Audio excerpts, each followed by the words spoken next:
started working for Air Wisconsin in February 1970. So that's, what, 54 years ago? He started when he was 3. Oh no, 4.5 years after the company had its first flight. 30 of his 33 years he worked in the offices of Air Wisconsin. He enjoys aviation and flying airplanes. Over the years he got his private pilot's license, commercial license, and his multi-engine rating. After flying for 34 years and owning 4 different aircraft, he rearranged his priorities to other interests in his life.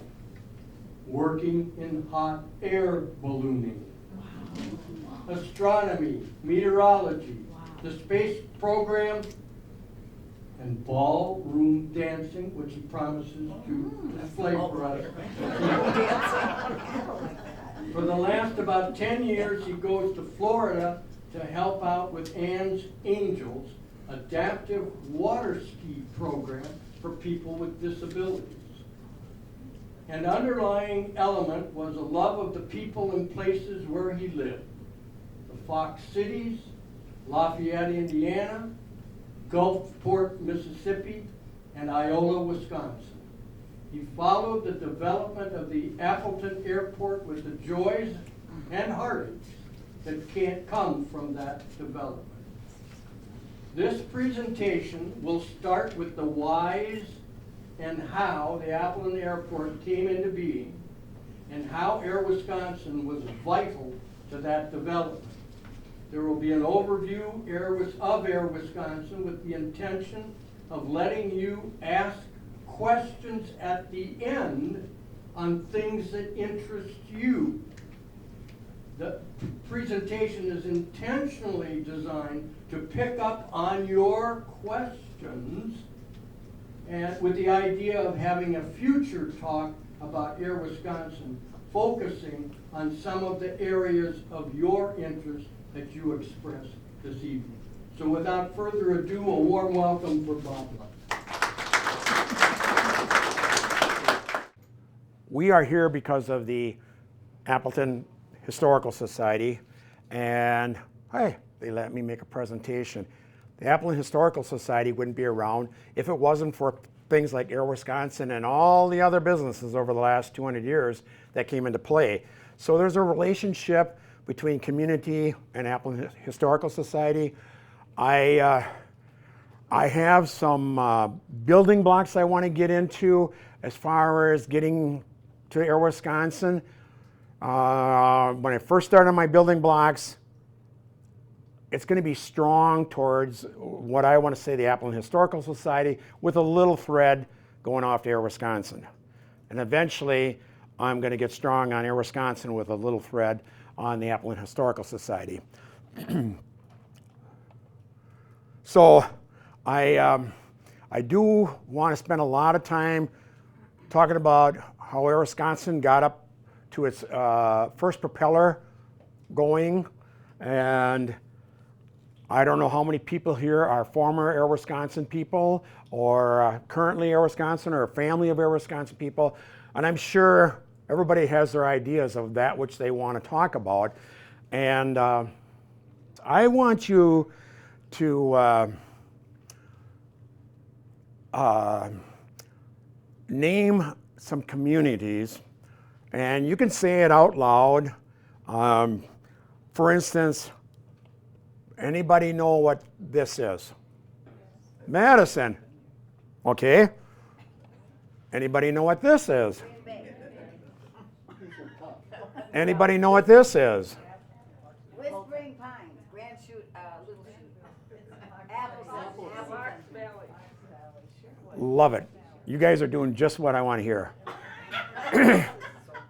Namely, it's been my feeling that if I'm from some suburb of Madison, I tell you I'm from Madison.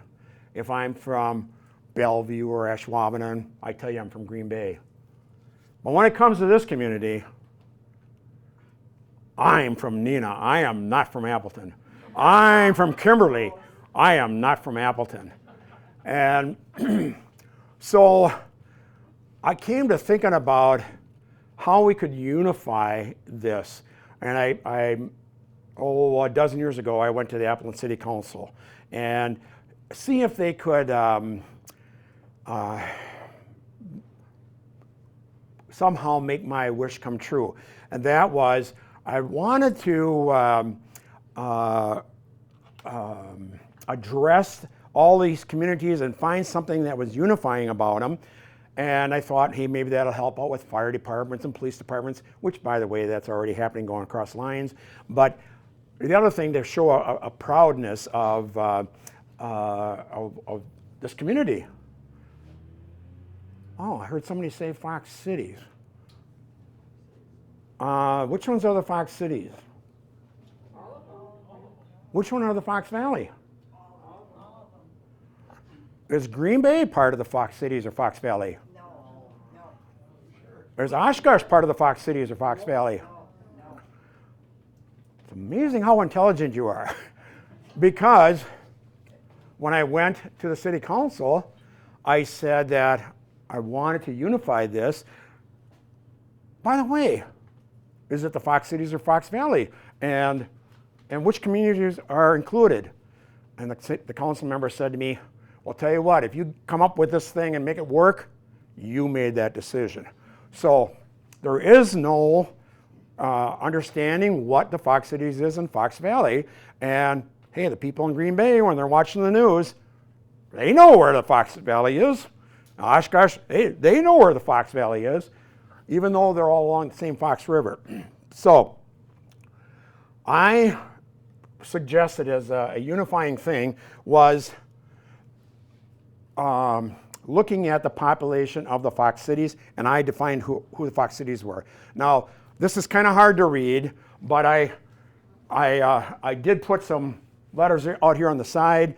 I included only up to here, didn't include these communities in, but we're getting close to 250,000 people here. Oh, but the first 3 are cities and the rest aren't. Fox Cities? Huh. By the way, those 3 cities account for over half of that grand total. So, is it the Fox Cities or the Fox Valley? So I kind of said, maybe it's the Fox Valley. So what I wanted to do was take those signs when you come in on a state road into a city, and they have population.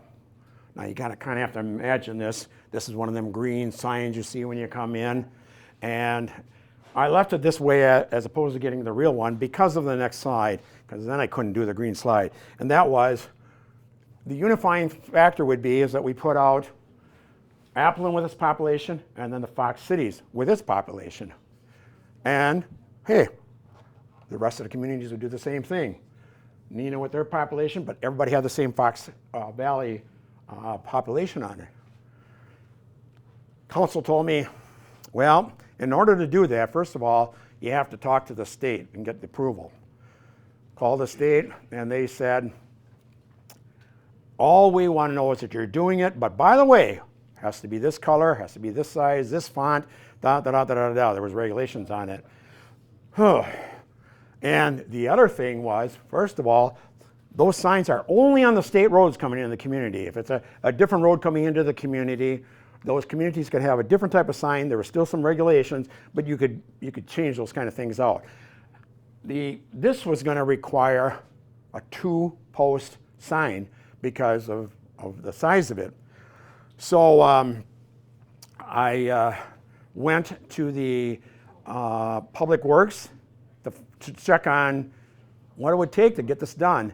Well, the guy said, I think there's about 10 or 12 of those signs coming into the Fox Valley. And he said it probably cost, and he gave me a number, and I figured it out to be around $250,000. Oh, okay, fine, all right. So, done with that building block.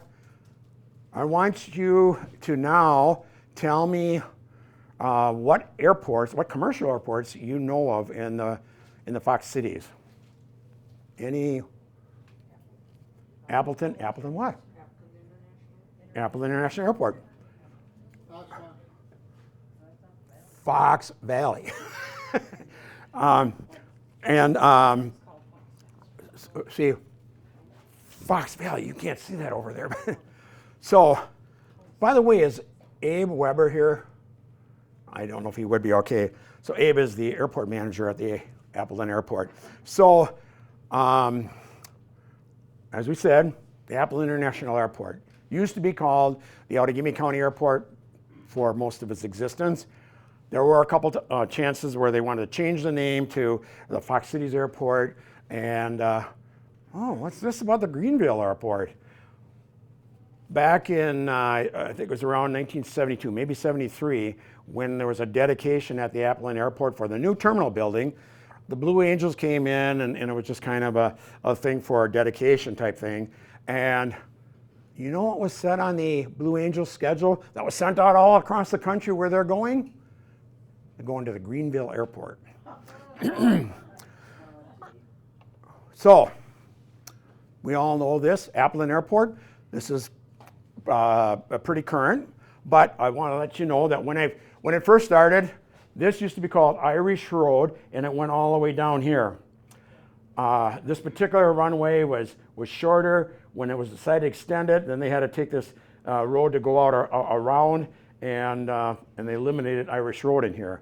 So this is the current airport, but take a look at it, what I saw it as. So this is probably closer to 1965 when this was taken. And I say that because these particular buildings right here was Max Air, which is now moved to the other end of the field. See this building right here? Appleton Terminal. See this big space here?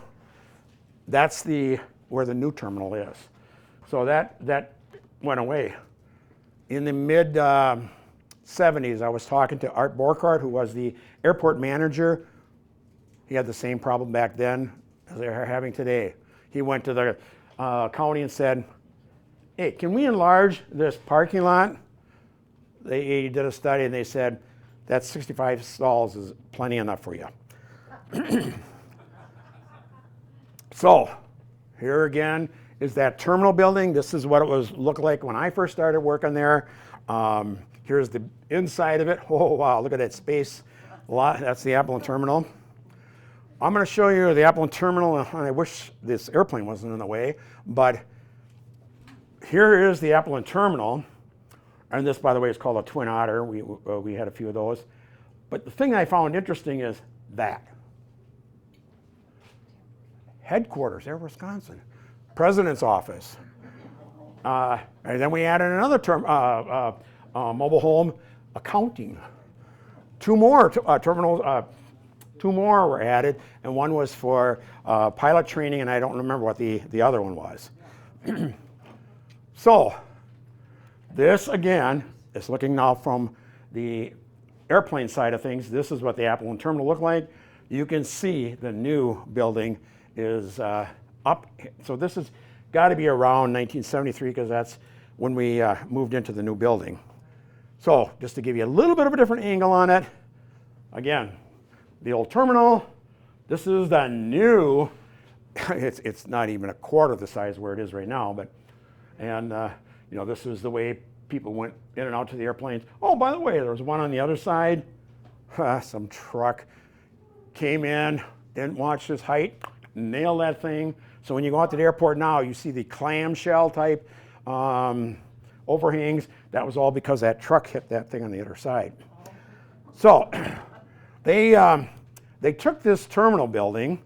Again, this is around 1973.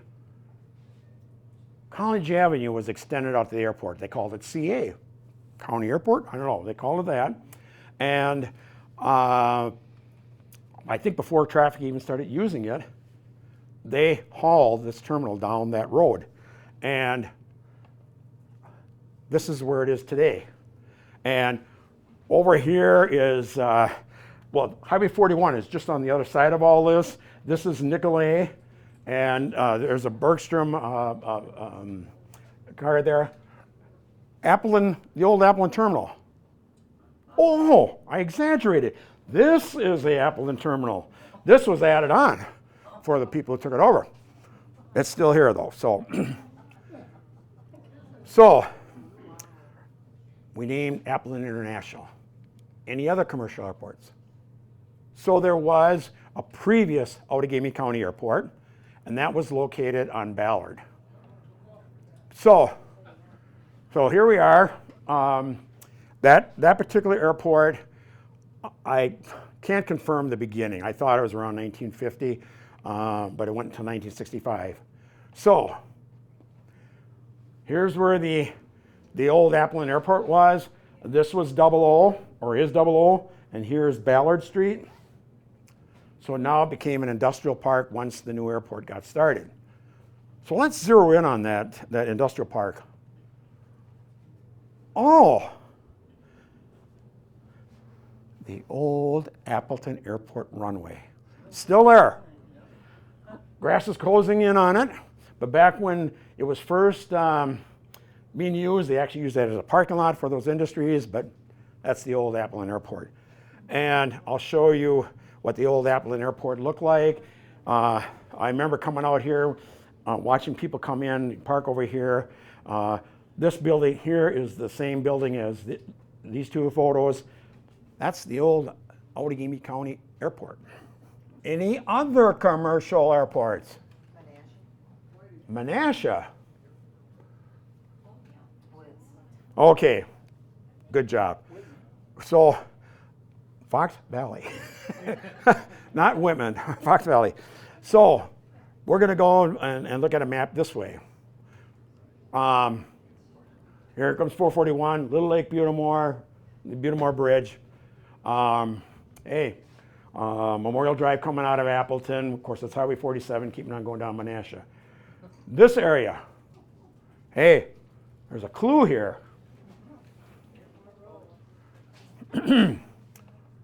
So, we're focusing in on this area right here. And I'm going to, anybody know what that is? Kits and File. So, this building here, kind of a Quonset hut type deal. What's that all about? Well, back in the day, it was called Whiting Airport, and this was the building back then in those days, which is now Kits and File, and they got their buildings added onto it. Whiting Airport only lasted, actually I'm going to have a screen come up and say some of that stuff, but it only lasted a couple of years, and George Whiting, which is Whiting Paper, gave $5,000 to get all that stuff started, and it went out because the state says no, there can't be two airports in the same county that have mail contracts. And so they had a mail contract, Oshkosh had a mail contract. So one of them had to go. But the predecessor to American Airlines, North American, used to fly in here. So, this is a view again of the Kits and File, just kind of giving you a little bit of that here. So I've said this already, but I'm just going to show it up here, the $5,000 donation and the mail contract. The airport ceased to exist in 1930, not only because of that decision, but also because there was a lawsuit and on some other stuff here. So another little building block. World War II ends. It was obvious that there was a poor transportation system in the United States. Eisenhower saw the Autobahn and said, wow, look what the Germans can do with that Autobahn. What can they do? They can move the military so much easier. He said, we got to change that. He puts in 1956 the Highway Transportation Act, the Federal Highway Act, and starts covering the United States with roads for the people to travel. It wasn't as interest for you and I to travel. It was for the military. If you had to move people across the country, that was where he was, but we'll pass it off to the public. And the big road that most of you might remember hearing about is Route 66, going from Chicago to LA. Heck, there were sections in there, Route 66, it's dirt. There wasn't even really a road, and yet that was part of our highway system. So doing this, big step. Oh, how many remember, in the mid-70s, I remember even after 41, which was a 2-lane highway that I remember, went into being a 4-lane highway, speed limit was 55 day, and at night it was only 45. Holy man. Well, so not only do we have all this kind of a problem going on, how the heck are you going to get from point A to B over long distances? We weren't in the thinking yet that people really wanted to move. This is a new era, the end of World War II, and something else was coming around. Lots of airplanes. Lots of pilots are qualified on those airplanes. What are we going to do with them? So there's a company that you probably heard of, North Central. And North Central started up in the early 40s as a division of the four-wheel drive in Clintonville. And their purpose was of hauling their business people down to Chicago. Remember that drive? The roads aren't good, and so they want to haul them down. I got a lot of empty seats on this airplane. It'd be nice if we could offset that a little bit.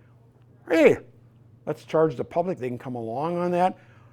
We become an airline then instead of just taking our people, our business people down. So it was called Wisconsin Central and then changed over to North Central. So I'm going to show you a photo. This was probably taken in 1948 at the earliest. And the reason why I know that is, and this is a DC-3. That was a very, very common airplane. And this is what I'm pointing out. 1948, North Central came up with this idea of, well, let's put a little decal out there. We'll put on Herman the Duck. Nobody called it Herman the Duck. That's the Blue Goose. So you probably might have heard that, the Blue Goose. So, and like I said, that DC-3, there were just a lot of them. They were called.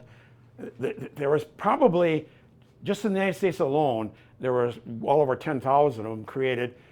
There was also one that was with license from the United States that was created in Russia. It looks just like a DC-3. It isn't a DC-3. They went to metric. So all the metal for the skin, metric, not what we had. All the bolts had to be metric. So they basically re-engineered the airplane. So, and they had a license for 10,000. So there's a lot of these airplanes around. So what's going on with North Central? North Central says, things are moving, all these airplanes, and hey, quality of airplanes are stepping up. DC-3 is not pressurized. Hey, we got a pressurized airplane called the Convair 580. Oh, that's faster and bigger, and well, I just want to show you just a kind of end of the life of North Central, their route structure. So they flew in the upper Midwest. But there's one particular route I want to focus on right here, and that is this one. They came out of the UP and flew to Chicago, 5-6 stops along the way, with a DC-3. That thing is slow, but driving was even slower. And just think of all the time for landing, getting people on, off, get up, take off. Oh, by the way, these two communities are so darn close together, you can barely get people on and you're landing again, So North Central said, hey, we can't fly into the old Outagamie County Airport anymore. Our airplane is going to be too fast. That runway's too short. The There was no approval that allowed the runway to be extended like over Double O.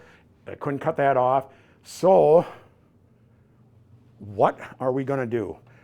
So North Central says, how about if we just say, get rid of one of those airports, Appleton, Oshkosh, and we'll make one airport. I mean, golly, they're so close together, you know, the two. Well, I'm sorry, I'm getting ahead of myself. They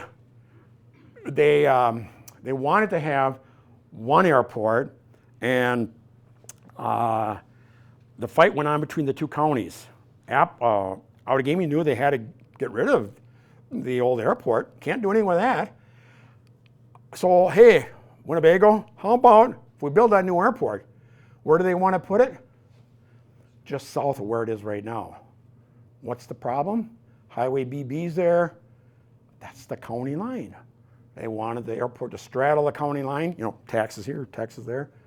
And nope, Winnebago said, you know, guys, screw it. We got the mail contract. North Central has to come in here. So, you know, that was forcing somebody's hand. And the hand got forced even more because there was a group of business people in the Fox cities that took an interest in what was going on here. And they're trying to keep airline service into, should I say Outagamie? Should I say Fox City, Fox Valley? They want to keep it and not just say, hey, we all got to go down to the Oshkosh airport to do this. So it took these business people quite a time to convince the county board, let's build an airport. Oh my golly. First of all, there's not very many passengers getting on those airplanes out of Appleton or Oshkosh. And boy, this is spending a lot of money on we think it might work out. Oh, so there was a lot of struggling between the people on that, on the money of spending and the cost on that. North Central was not happy about this. They were hoping they were going to get rid of a city to fly into, and now there's another airport. And by the way, Appleton and Oshkosh are even closer together now. So what's going on? So let me go down here to the next one here. So these business people, again, friends, kind of pillars of the society. Carl Baldwin was an attorney. Richard Stack was insurance services. John Barlow was president of ASCO Corporation. John Conway, if you remember the Conway Hotel in downtown Appleton, you know, they were part of the people that were getting together. And they met often to discuss how they're going to solve this. And everything they tried kept on falling short. So they were at a cocktail party. Now, you guys probably, when you leave work, you go home and say, let's stop off for a beer. Well, they were stopping off for a cocktail party. And so they're discussing what they can do. So I'm going to just step aside here a second and say, if you remember in history, the ancient Greeks, they had their stage. You know, we're going back a couple thousand years ago. They had their stage, and the actors came out on the stage. There was nothing on the stage. So unless something was said, you didn't know about it. You know, like that green tree right there. Yeah, it doesn't look like it needs a little water, but all right. Hey, so now we know there's a green tree there. In addition, all the actors were male. So you didn't know that one person was a female until the things were said.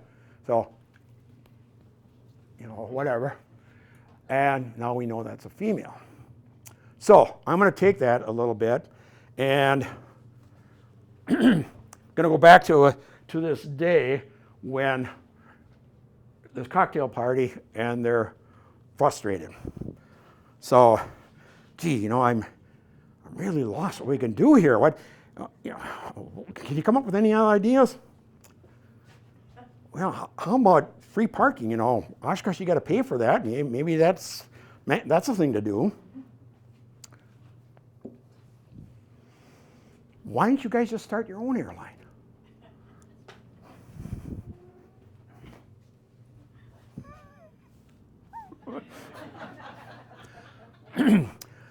That actually happened. The antics was mine, but that actually happened. So Tess, who is the wife of Carl Baldwin, who eventually becomes president of the board of Air Wisconsin, she was the person that just threw that out there.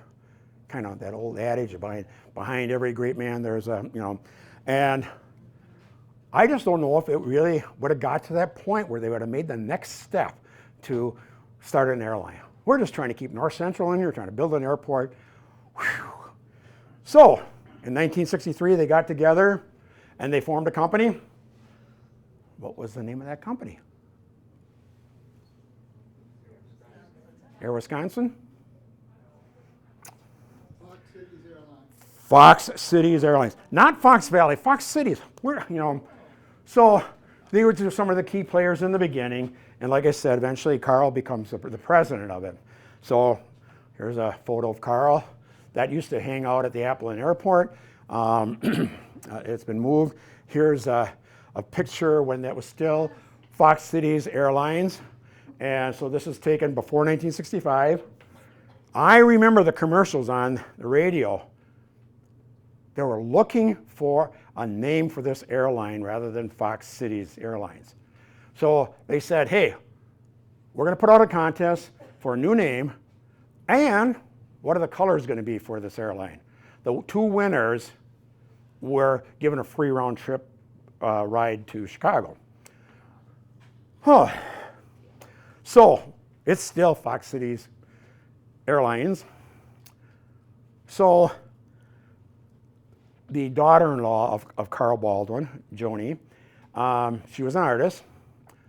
She decides to, let me just back off. A question was asked, a reporter asked the president of North Central Airlines what he thought about this startup airline coming on.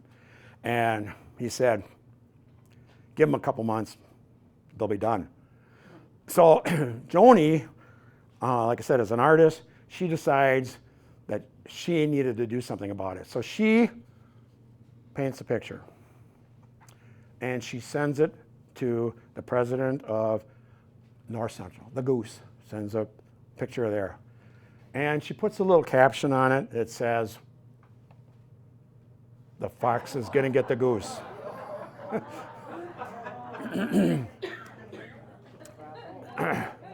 So there was two of these made. One of them was given to the North Central president, and the other one is currently held out in Colorado by the son of one of the pilots for Wisconsin.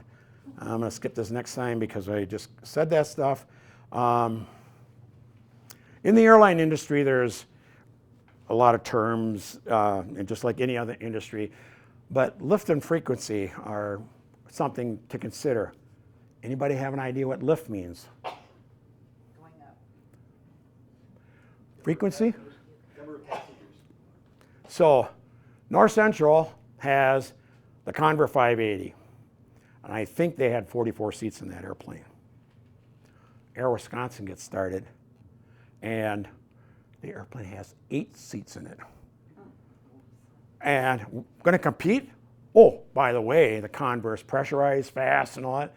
And here comes Air Wisconsin. So we have a lift out of Appleton of 44 seats. If there's one airplane, there was times that they were doing 2 airplanes too. But let's just stay with the one, 44 seats. Air Wisconsin comes in and gets 4 airplanes and has a lift of 32. But the thing they had was frequency.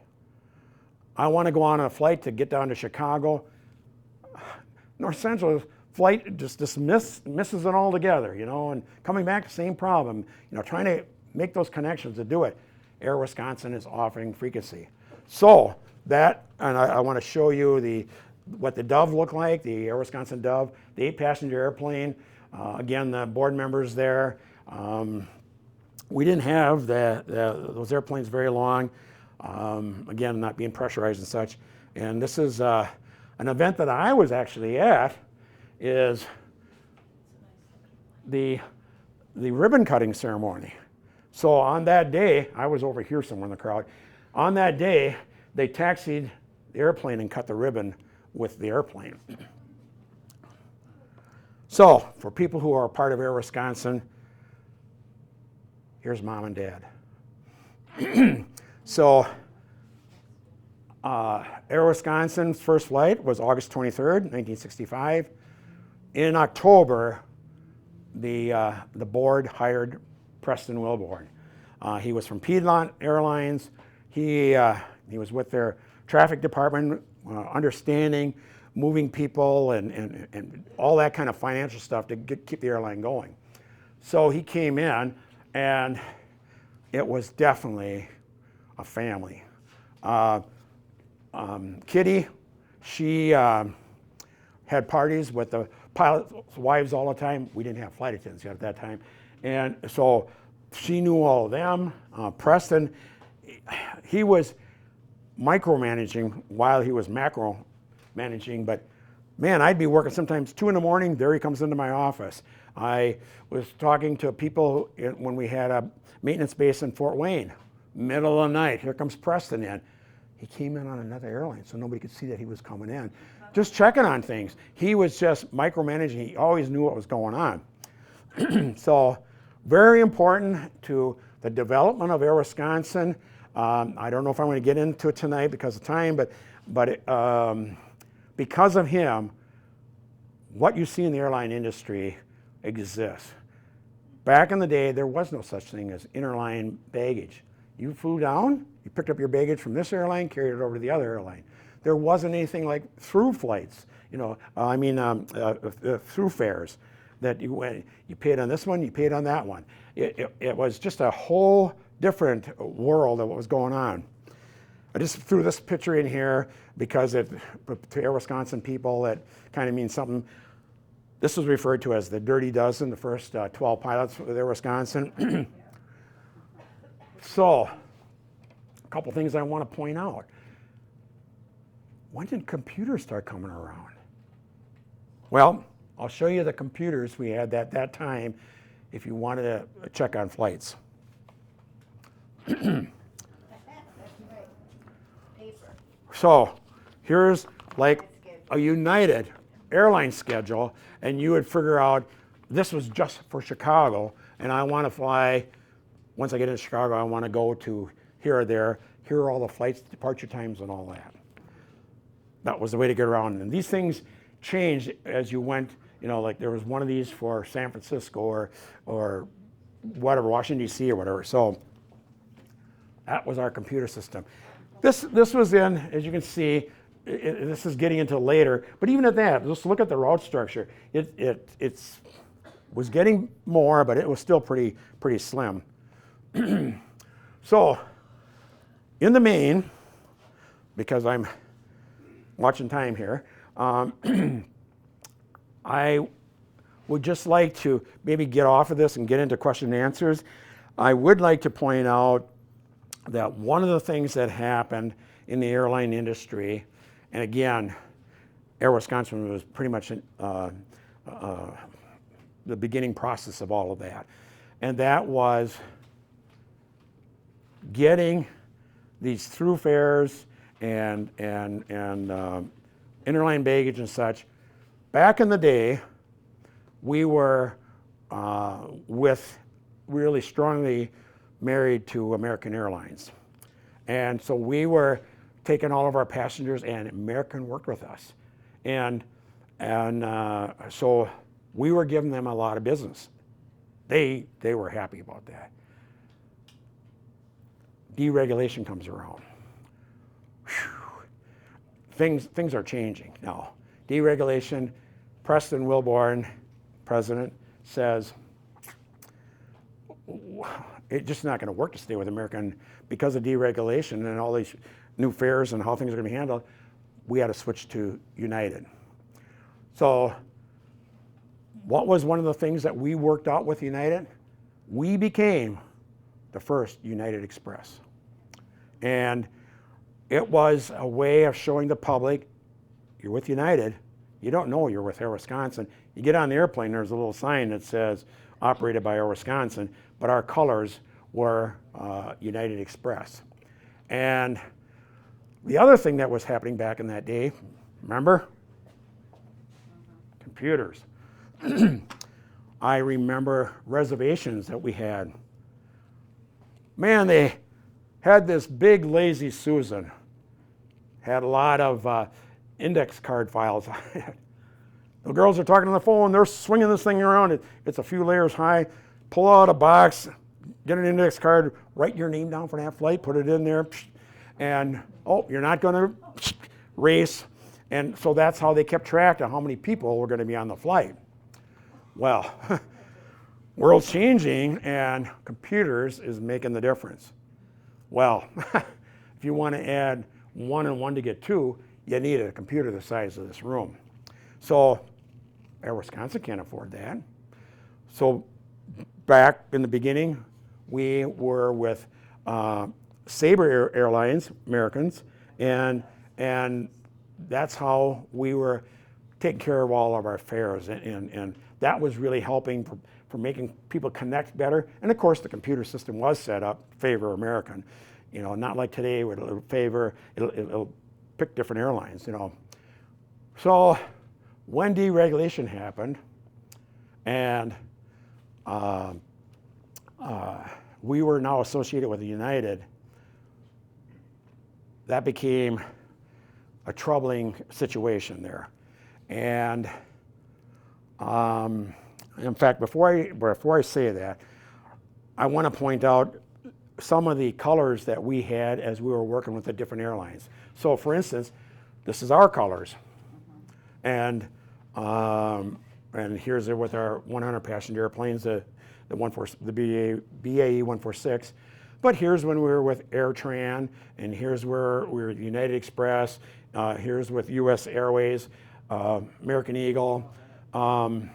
So we flew under all of those colors, and you never knew you were flying with Air Wisconsin. But then again, all the other regional airlines are the same thing. You don't know who you're flying on. You think you're flying with American or whatever. And it's really the regional things. So I like to end on one note. So I kind of gave you a little bit of a misnomer in the beginning when I said I was getting ahead of myself. So what happened was Air Wisconsin started August 23rd, 1965, and deregulation happens. We're associated with United. United wants to grow, and their headquarters, Chicago. How do you grow in Chicago? There's only so many landing slots, and those landing slots are 5 minutes long. And back in those days, it was $1 million to get a landing slot. I mean, it was a one lifetime thing, you know, and once you got that slot, but you had to keep on flying that slot. And if you missed it 80% of the time, you lost the slot, lost $1 million. And so how do I convince you, your airline, to let me buy one of your slots? You're in the same boat as I am, you know? So the only thing that United could do, Air Wisconsin is in our reservation system. They knew what flights were our good flights, and they just put their airplanes on top of ours into those cities. They just ran us financially down. Got the price down low enough on Air Wisconsin, they bought the airline.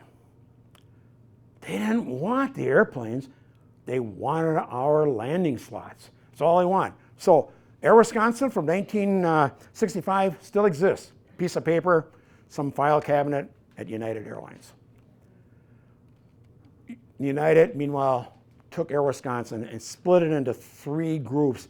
Our propeller airplanes out on the East Coast went into one company. Our propellers on the Midwest went into another company, and then the jets were left over. And a group of investors bought those jets. They kept the name Air Wisconsin. But this was Air Wisconsin Incorporated. this was Air Wisconsin Airlines Corporation, so AWAC as opposed to Air Wisconsin Incorporated. So this is what I had on my shirt here. This is Air Wisconsin. So from up to 1993. So my biggest thing is, I would really like to continue saying more now after the airline has started, but I would certainly offer to the Appleton Historical Society that if they want to have me next year, I'll get into more things. So again, any other questions? Yes.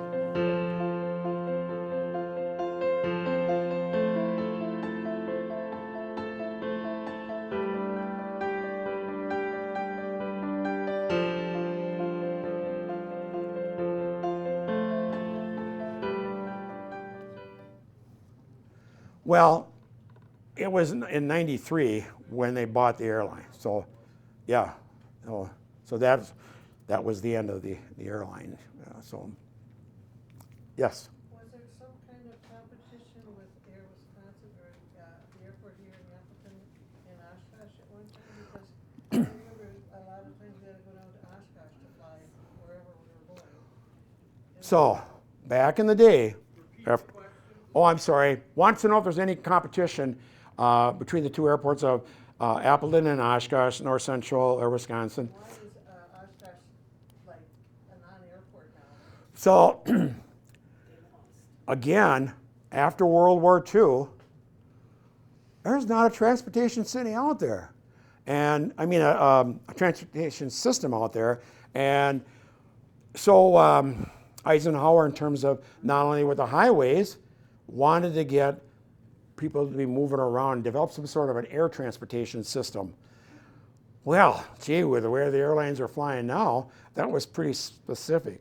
We need to have those cities in the Dakotas and Wyoming, and well, nobody wants to fly there. They're not making any money. So they came up with what they call the EAS, Essential Airline Service. So the government would say, hey, we want to put this many flights a day or a week or whatever it is into this community, starting at A, going to B.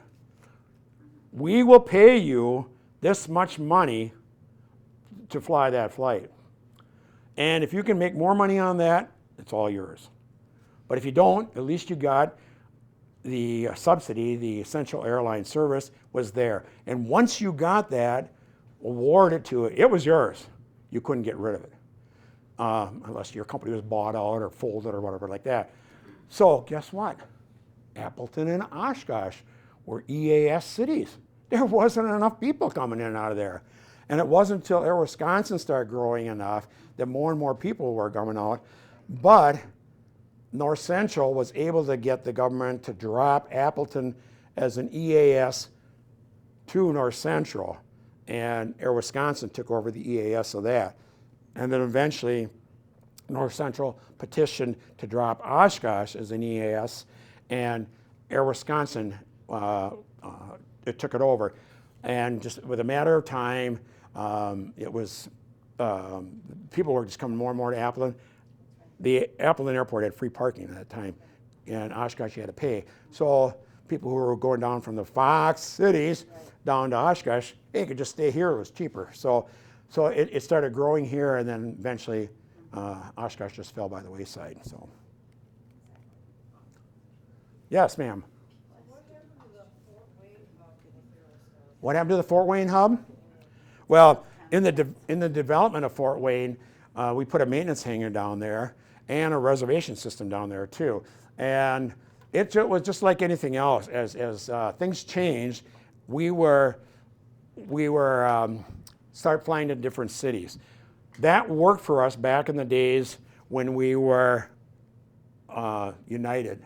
Now we're not with United anymore, and we have to fly we're flying to different cities. They're not part of really our route structure. We're trying to survive. We had, I think, 12 jets at that time. We had 18 at one time, but so we can't service that. And so eventually we just got out of that contract and dropped Fort Wayne. Somebody else had a question? Tom? Was there any impact from Midwest Actually, Midwest Express impact was interesting. It was a reverse, so to speak. So, Air Wisconsin is doing in the Fox Valley what North Central did for Clintonville. Yes, Kimberly-Clark had their airplanes. They're taking their business people around, but Air Wisconsin's growing and they got a lot of frequency. It was just easier to send their businessmen on Air Wisconsin. They took a look at that. 50,000 passengers a year they're giving us. And they decided, you know, let's start flying an airplane to some of the hubs that all of our business people are going, you know, Appleton, Atlanta, things like that. They were just coming up with different things. And then once they got that figured out, they said, hey, let's open it up to public because now that'll help underwrite that. And that was all going just fine, except the airline was under Kimberly-Clark. Kimberly-Clark and Scott Tissue merged. Kimberly-Clark's name stayed. The management of Scott Tissue was basically the management of the new group, and they said anything that's not related to paper, get rid of. Midwest was now put off on its own. Midwest could not afford to pay pay their bills because mom and dad were helping, you know, giving them money, the infusion of money from Kimberly-Clark to keep that airline going. So once they're out on their own, they just eventually failed. Any other? So, all right. Thank you for coming. Oh, yes. Hopefully, we'll see, maybe next year. All right, invite them.